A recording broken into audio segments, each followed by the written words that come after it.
el Partido del Trabajo. Adelante, querida Lili. Muchas gracias, presidenta.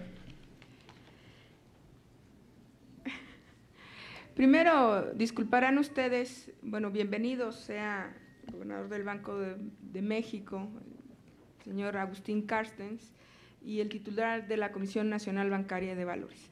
Primero, pediré una disculpa porque definitivamente teniéndolos a ambos aquí es difícil venir a hablar de cajeros automáticos y no va a ser el centro de mi intervención.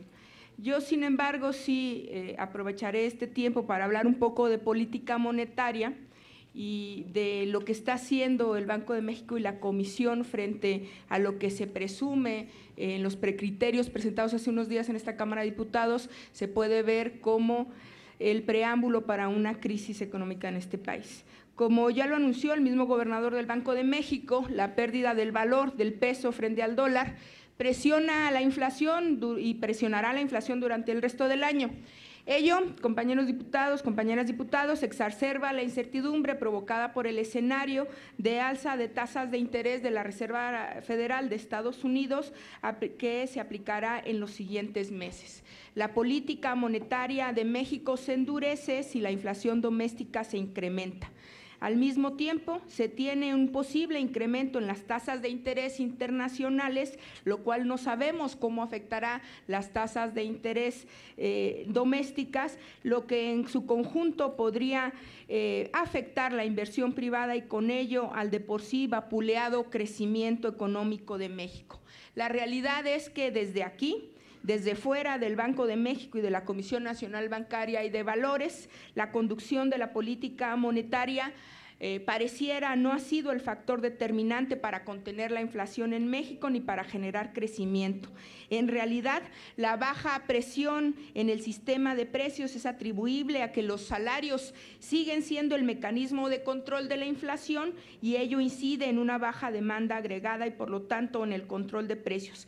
El bajo crecimiento facilita entonces la tarea del Banco Central, así pareciera, señor gobernador.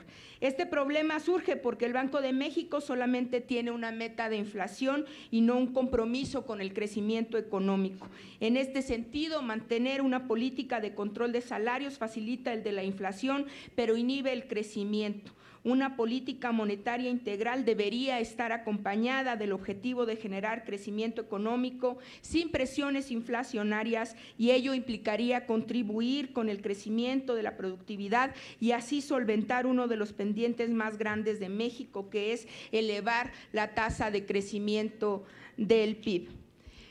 Mi primera pregunta sería, gobernador del Banco de México, ¿cómo entonces controla los precios el Banco de México más allá de los salarios? Si es mediante movimientos de las tasas de interés, si es a través del control de los agregados monetarios o si es a través del control de tipo de cambio y cómo nos ha resultado esto frente al fortalecimiento del dólar frente al peso.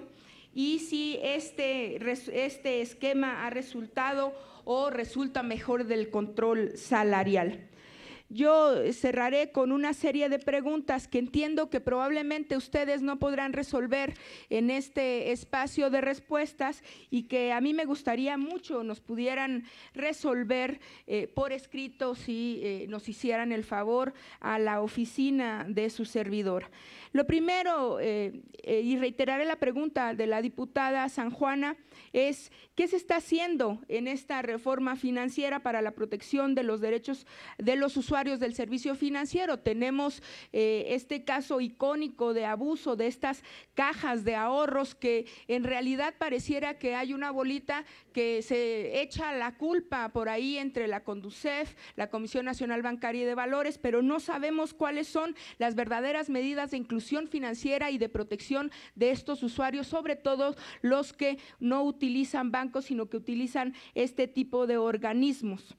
¿Cómo bajarán las tasas de descuento, señor gobernador del Banco de México, ya que usted lo comentó?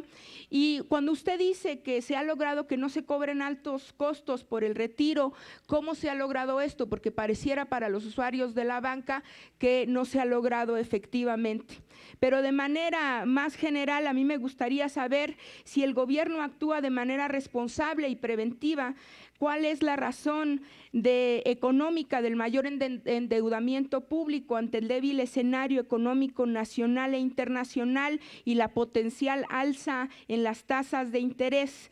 ¿Qué resultados se esperan en términos de crecimiento económico de las políticas macroeconómicas sólidas planteadas en los precriterios, los cuales me imagino usted conoce, señor gobernador?